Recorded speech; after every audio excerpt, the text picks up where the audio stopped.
Hola apreciados amigos, sean bienvenidos a este curso de autoconocimiento. Si han llegado hasta aquí es porque realmente están interesados en conocerse a sí mismos.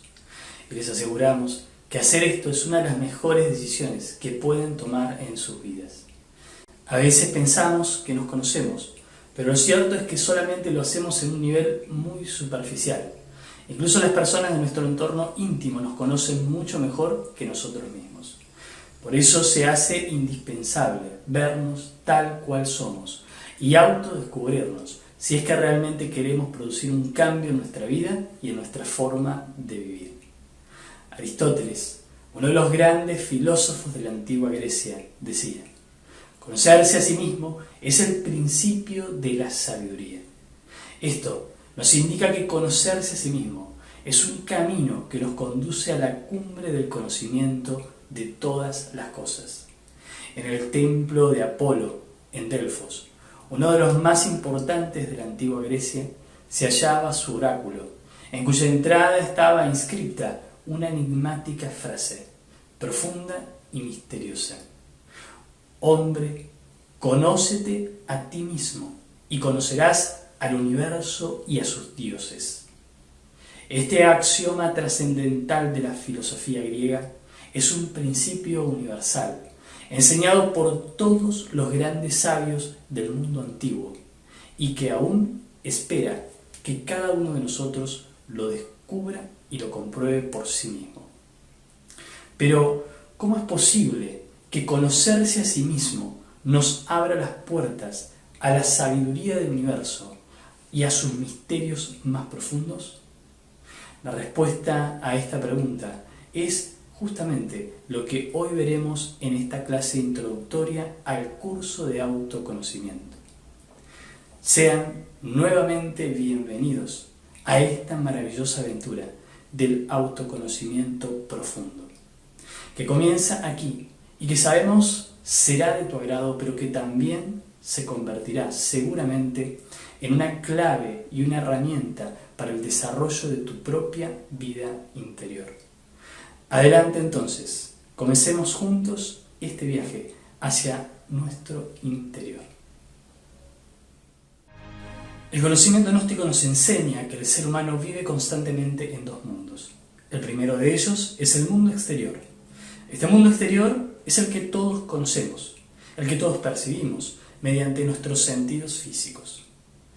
¿Qué hay en este mundo? Bueno, sin lugar a dudas, todos lo sabemos. Podríamos decir que hay personas, lugares, fenómenos físicos que nos dan las sensaciones de calor, frío, el fenómeno de la oscuridad, la claridad, existe el aire, la brisa, la lluvia, el mar, los animales, hay ciudades, bosques, etc. A este mundo lo conocemos y sabemos de alguna manera qué hay en él porque podemos percibirlo. Pero la ciencia gnóstica nos ayuda a entender de que existe otro mundo en el cual también vivimos, pero que no conocemos tanto. Este mundo es el mundo interior. Este mundo existe y es tan o más real que el mundo exterior. Pero hagámonos la misma pregunta: ¿qué hay en ese mundo interior? Les damos algunos segundos para que piensen en ello. ¿Qué hay allí adentro? ¿Qué existe en ese lugar? ¿Qué cosas encontramos? ¿Cómo podríamos describirlas? Podríamos decir que hay pensamientos, sensaciones, emociones, deseos, pero realmente todo eso es muy abstracto y difícil de percibir claramente, o ver sus formas o sus colores si los tiene, o su procedencia, el lugar del cual surgen esas sensaciones, emociones, deseos. Vemos entonces que este mundo es un mundo en el cual no tenemos gran claridad objetiva. Un mundo casi desconocido para todos nosotros, pero este mundo existe y es un mundo tan o más real que ese mundo exterior. Una de las máximas del conocimiento gnóstico es la siguiente: el hombre conoce el mundo en el que anda, pero ignora el mundo en el que vive. Esto nos conduce a realizar el siguiente análisis. ¿Es peligroso vivir en un mundo sin conocerlo? Pongamos algunos ejemplos. ¿Qué sucedería si a un niño de unos pocos años lo dejáramos abandonado a su suerte en una gran ciudad? Sin lugar a duda, ese niño quedaría totalmente indefenso, corriendo todo tipo de riesgos. No sabría cómo conducirse, dónde buscar ayuda, dónde encontrar refugio. Estaría expuesto ante los problemas y peligros de ese mundo. Lo mismo sucedería con cualquiera de nosotros si fuésemos abandonados, supongamos, en el corazón de una gran selva. Allí estaríamos indefensos ante los peligros de este lugar. No sabríamos dónde están las amenazas y obstáculos o cómo vivir en este ambiente completamente desconocido. Y por ende, acarrearíamos a nuestra vida toda clase de infortunios, de problemas, daños, enfermedades, miedos, temores, etc. Todo esto nos indica que vivir en un mundo desconocido es totalmente perjudicial y peligroso para cualquiera de nosotros. Y debemos ir entendiendo que esa es nuestra vida cotidiana. Vivimos todos los días en un mundo completamente desconocido. Y por ende estamos expuestos a todo tipo de conflictos y problemas que resultan comunes a la vida de todo ser humano. El sufrimiento, el dolor, la angustia, el temor, la inseguridad. Ahora, preguntémonos lo siguiente. ¿Cuál de estos dos mundos es el más importante? Supongamos que una persona tiene todo lo que consideramos que necesita para vivir bien en el mundo exterior. Tiene un hogar, tiene un buen pasar económico, tiene una familia que lo aprecia, que lo quiere, tiene amigos, tiene afectos. Pero en el fondo es una persona insegura o acomplejada, llena de temores y de preocupaciones. Y si no sabe disfrutar de todas esas cosas, si está enojado con la vida misma, si no está bien consigo mismo, o es una persona que no puede controlar ciertos impulsos o vicios, puede que lo tenga todo exteriormente, pero por dentro carga esos elementos que le impiden realmente disfrutar de lo que afuera tiene. Podemos tener todo afuera, pero si por dentro no estamos bien, no podemos vivir en plenitud. No podemos disfrutar de todo lo que la vida nos brinda. No podemos disfrutar de ese mundo exterior. Pongamos ahora un ejemplo totalmente opuesto. Supongamos que una persona carece de ciertas cosas del mundo exterior. Quizá no tiene todo lo que quisiera. Quizá la vida no le sonríe como al personaje anterior. Pero por dentro, esa persona no sufre por eso, sino que aprende a vivir con lo que tiene y se siente bien consigo mismo. Esa persona puede que no tenga las mejores condiciones exteriores, pero si él está bien consigo mismo, aprende a vivir y a disfrutar lo que la vida le da. Un claro ejemplo de esto es cuando una persona está enamorada. Recordemos cuando lo hemos estado, si es que no lo estamos en este momento. Bajo ese influjo del amor, ese sentir nos hace plenos de nosotros mismos y podemos tener afuera, quizás hasta problemas o situaciones de toda índole, no muy favorables, pero todo lo vemos bien o relativamente bien, nada nos molesta. Todo queda en un segundo plano, porque todo lo que necesitamos ya lo tenemos, porque es lo que estamos sintiendo dentro. A la felicidad nunca la hallaremos fuera, porque es algo que la sentimos dentro, en nuestro mundo interior. Pero esto es apenas un pequeño ejemplo para poder ir comprendiendo la naturaleza de estos dos mundos. Por lo tanto, vemos que el mundo que nos define es el mundo interior. Y según cómo estemos por dentro, es como es nuestra vida. Vivimos de acuerdo a cómo estamos interiormente. Ahora, una de las razones principales por las cuales sabemos tan poco acerca de este mundo interior es porque básicamente nadie nos ha hablado de él. La educación que hemos recibido desde niños, en nuestros hogares, en nuestras escuelas y en las universidades, es una educación que está orientada exclusivamente al mundo exterior. Se nos enseñan, por ejemplo, las leyes de tránsito, nuestros derechos y deberes, se nos enseña la geografía de nuestro planeta, la historia de nuestro mundo, se nos enseña la biología, la física, la química, los idiomas de este mundo. Más tarde se nos enseña una profesión, una forma de ganarnos la vida en este mundo físico. Pero, ¿cuánto se nos ha hablado acerca de nuestro mundo interior? ¿Cuánto se nos ha hablado acerca de nuestra mente y de sus funcionalismos? ¿De nuestras emociones? ¿De nuestros temores y complejos? ¿Cuánto se nos ha enseñado acerca de cómo resolver nuestros conflictos internos? La respuesta normalmente es nada, o en el mejor de los casos, muy poco. Por eso vivimos en un mundo que desconocemos casi por completo. Y esa ignorancia de nosotros mismos nos trae aparejado toda clase de conflictos, dolor y sufrimiento en nuestro diario vivir.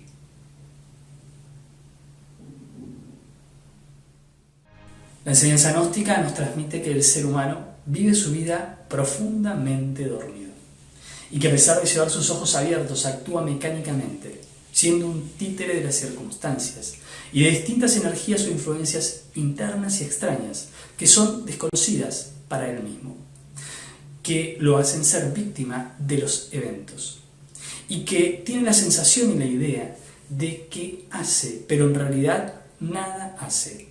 Al ser humano todo le sucede. No somos dueños realmente de nuestros propios actos. Igual que una persona hipnotizada actúa obedeciendo a voluntades externas que lo dominan. Esto que enseña el conocimiento gnóstico no es para nada algo nuevo, sino que es algo que en todas las antiguas tradiciones y escuelas de misterios y auténticas religiones siempre se ha enseñado, con la intención de que el hombre despierte de su sueño o ilusión. En Oriente, nadie se sorprende de esto, porque sus viejas tradiciones siempre lo han enseñado. A Buda, por ejemplo, se lo llama el iluminado o el despierto. Los hinduistas enseñaron siempre que la realidad que nosotros percibimos es maya, es decir, es una ilusión, o sea, una sombra, una proyección. Pero en Occidente esa idea nos resulta un poco extraña, ya que no se supo interpretar bien ciertas enseñanzas dadas en este lado del mundo. Sin embargo, esto se enseñó claramente en el Evangelio crístico, por ejemplo. Allí se hace énfasis en distintos pasajes dentro del Nuevo Testamento en la idea del despertar, aunque esto no se ha entendido claramente. Sócrates, uno de los más exaltados filósofos del mundo griego, utilizaba para enseñar una alegoría que Platón dejó maravillosamente retratada en su libro La República bajo el nombre de El mito de la caverna. En este mito, Sócrates enseña que la humanidad era como unos hombres que vivían dentro de una caverna, encadenados, frente a una pared sobre la cual se proyectaban sombras de objetos que pasaban por detrás de ellos, pero que no podían ver, porque no podían voltearse a ver lo que había detrás. Ellos creían que eso era todo y morían pensando de esa forma. Pero un día, uno de los prisioneros logra darse cuenta de esto y romper esas cadenas, para percibir que fuera de la caverna existía una realidad muy distinta. Les dejamos a continuación un video que nos explica mejor todo lo expuesto. Veamos. Sea cual sea la opinión sobre la constante búsqueda de respuestas de Platón, nadie pone en duda el poder del relato más famoso de la República, la alegoría de la caverna.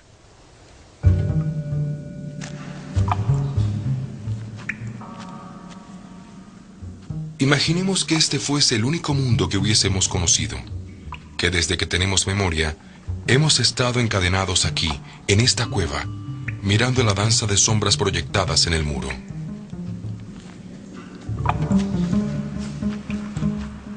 Incapaces siquiera de voltearnos, desconocemos que se trata de meros reflejos proyectados por el mundo exterior. Creemos que esa es toda la vida. Esta es nuestra realidad.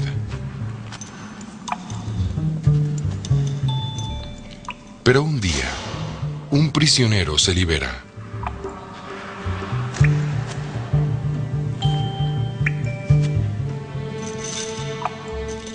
Arrastrado hacia la luz, aunque casi cegado por su primera visión del sol, logra, poco a poco, abrir los ojos y ver el mundo más allá de la caverna. We are prisoners right now. We are now in the middle of a cave. Don't think of a dark room in which we are all tied up. This is the cave. The freest moments that we have for Plato are moments of imprisonment, are moments of slavery. We all begin in some sense as prisoners of our culture or our religion or our civilization. We're given answers to the most fundamental questions. What is love? What's a good family? Who is God? Nowadays, the currently fashionable, conventional philosophy that's taught in our schools is something called pragmatism. The idea being that we just simply can't really transcend our own time and culture, that we have to just deal with the world that's given to us. Now, Plato would say that means just rearranging the shadows on the walls of our cave. One of the tasks of the Republic is to bring people out of the cave where they're not looking at shadows, but looking at the real thing, out into the sun. If there's a cave today and shadows that people are looking at, it is the sort of darkened living room at 4 in the afternoon with those images flickering across the screen, miseducating the young. El conocimiento de que hay un mundo real afuera ¿sería grato a sus compañeros de prisión? No precisamente. Platón finaliza la historia diciendo que, si pudieran romper sus cadenas, descuartizarían al iluminado por querer destruir sus creencias establecidas. Y claro, una vez que se ha visto la luz, es difícil volver atrás. Como Sócrates descubrió, ser portador de nuevas ideas es un trabajo solitario. Nosotros no percibimos la realidad tal cual es. Lo que nuestros sentidos nos informan no es toda la realidad. Más allá de las formas de este mundo físico, existen, por ejemplo, otras dimensiones. La física nos habla en la teoría de la relatividad que más allá de las 3 dimensiones espaciales pueden existir otras dimensiones, como el tiempo, que es considerada ya la 4ª dimensión, pero que probablemente, decía Albert Einstein, puedan existir otras más. Desde la antigüedad, esto ya se sabía.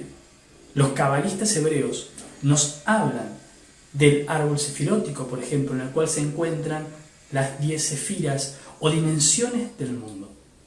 Los mayas nos hablan en sus antiguos textos de los 13 cielos, los hindúes de los 7 dvipas. El Dante Alighieri, en su maravillosa obra La Divina Comedia, cita a los 9 cielos y los 9 infiernos. Todas las grandes culturas conocieron la multidimensionalidad de nuestro universo. También debemos saber que el ser humano no tiene solamente un cuerpo físico, sino que tiene una constitución séptuple, como se enseña en el hinduismo, en la teosofía, y como aparecen citados en los distintos libros sagrados de las grandes religiones. Es decir, que el ser humano tiene una serie de cuerpos internos que están más allá de este mundo físico. La cámara Kirlian ya captura un aspecto del cuerpo vital, que es el segundo de esos cuerpos y que se conoce en el mundo oriental como el aura de una persona. También debemos saber que existe toda una biología secreta o esotérica que ignoramos completamente. El ser humano posee una serie de centros o vórtices magnéticos conocidos en Oriente como chakras, pero que también tenemos no solo un cerebro, sino 3 cerebros. Hoy la ciencia se encuentra descubriendo el segundo de estos cerebros, llamado por los científicos el cerebro entérico, ubicado en el plexo solar de nuestro cuerpo.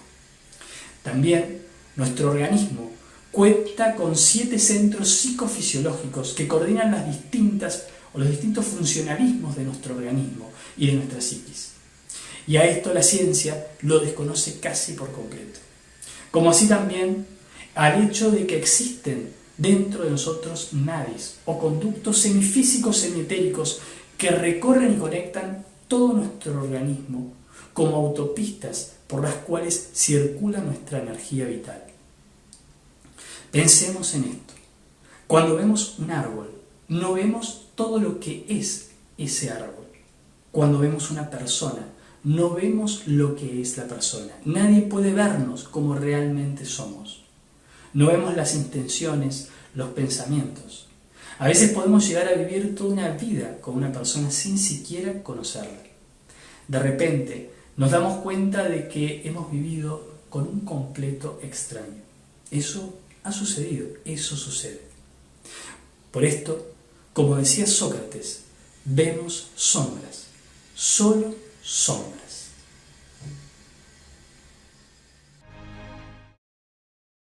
La gnosis, conocedora y portadora de la sabiduría prístina, nos enseña una terrible verdad, que es el hecho de que el ser humano es un ser no logrado, es decir, un ser que aún no se ha desarrollado plenamente, sino que tiene toda una serie de facultades y capacidades que se encuentran en estado latente y que aguardan ser desarrolladas, despertadas, para que florezcan y puedan ser empleadas por el individuo para desarrollar la auténtica sabiduría, el auténtico conocimiento de sí mismo y del universo. El ser humano tiene una serie de capacidades, como la intuición, la clarividencia, la telepatía, el don de ubicuidad, la clariaudiencia, la polividencia, la capacidad de levitar, de poder adelantarse a lo que sucederá, de recordar sus vidas pasadas, de dominar y mandar a los elementos de la naturaleza, la tierra, el fuego, el aire, el agua, el éter, de obtener revelaciones en los sueños, de viajar conscientemente en cuerpo astral, de curar y sanar enfermos. Es decir, existe dentro de cada uno de nosotros un enorme potencial que aguarda ser descubierto, despertado y desarrollado.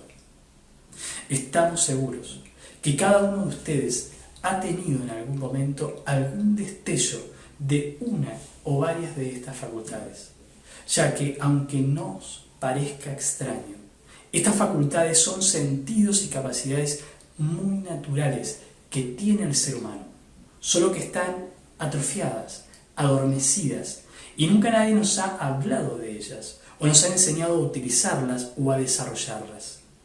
Para algunos, esta afirmación puede resultar fantástica, imposible, pero hasta nuestros sentidos físicos se encuentran en cierto grado atrofiados.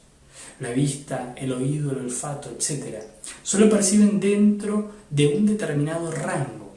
Un perro puede detectar sustancias, por ejemplo, disimuladas en los equipajes, o seguir las huellas de una persona dejadas días y hasta semanas pasadas.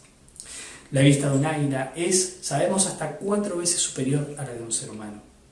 Un pingüino puede reconocer entre miles el graznido de su pareja.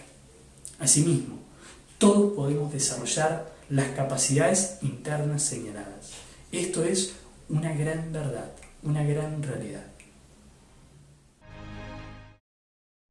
Pero, ¿dónde es que reside todo ese potencial interno y cómo hacemos para desarrollarlo? La respuesta está en algo que la humanidad prácticamente desconoce por completo.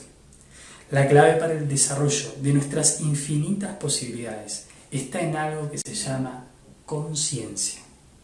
La conciencia es una capacidad íntima, interna, que se encuentra completamente dormida y que en la medida que ella despierta y se desarrolla, le va confiriendo al ser humano de forma gradual y progresiva todas esas facultades internas y todo ese potencial que tenemos, conduciéndonos por un sendero de lo real, mediante experiencias y vivencias internas que nos ponen en contacto con los grandes misterios de la vida y del universo.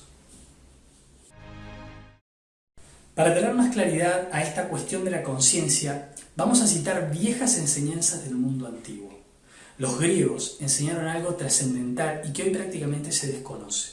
Algo que no se ha comprendido adecuadamente y que con el paso del tiempo se ha perdido casi por completo. Ellos enseñaron que existen dos clases de conocimiento, cuya naturaleza y forma de adquisición son muy diferentes. El primero de ellos era el conocimiento de naturaleza intelectual. Este conocimiento es adquirido gracias a la mente y al intelecto, mediante, por ejemplo, la lectura, escuchar una clase, una instrucción, etc. Es decir, cualquier actividad mediante la cual el intelecto asimile información. Este tipo de conocimiento intelectual nos permite a nosotros entender, y es un tipo de conocimiento exterior, por la sencilla razón que viene desde afuera.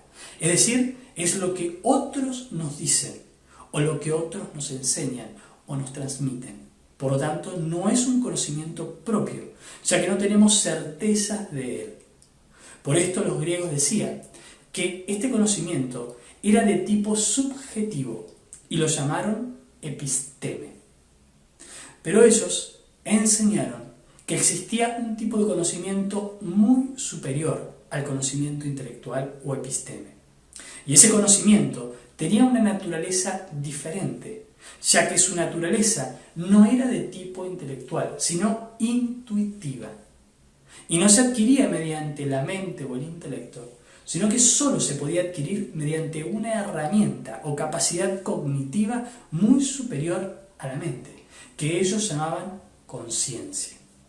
La conciencia para ellos era una capacidad interna, una facultad íntima que todos tenemos y que nos permite escudriñar, capturar la naturaleza profunda de las cosas, de las grandes realidades, adquiriendo de esa forma un conocimiento ya no a través de una conferencia o una clase o algún modo de transmisión de información intelectual, sino que a través de la experiencia directa. Y esta nos permite adquirir un nivel superior de conocimiento que nos conduce hacia una comprensión auténtica de la realidad y de sus fenómenos. Este conocimiento consciente nos permite ya comprender y por lo tanto ya es un conocimiento que viene desde adentro de cada uno de nosotros, por lo que es un conocimiento de tipo interior.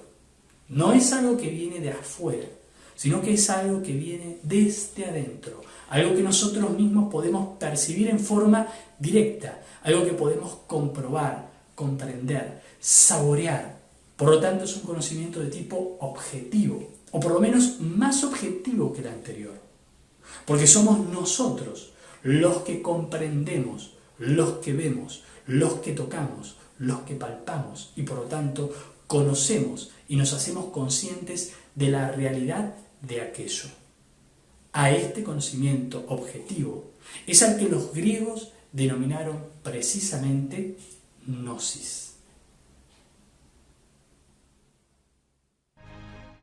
A través de este curso iremos aprendiendo la metodología para poder conocer qué es nuestra conciencia, qué elementos la tienen adormecida, cómo podemos despertarla para poder irnos encontrando con el desarrollo de ese conocimiento interior, maravilloso que es la gnosis de los antiguos griegos, la sabiduría de los misterios de nuestro mundo interior y del universo.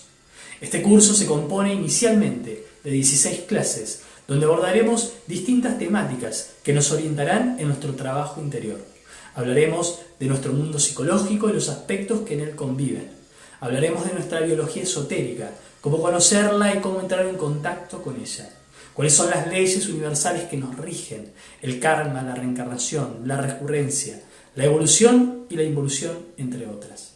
También aprenderemos distintas técnicas y prácticas para autoconocernos profundamente. Aprenderemos a observarnos y a autoobservarnos. Aprenderemos a relajarnos, a concentrarnos, a meditar y a vocalizar. Conoceremos distintos ejercicios de introspección que nos ayudarán a entrar en contacto con nuestro mundo interior. En la próxima lección hablaremos en profundidad de la gnosis, sus orígenes y su naturaleza.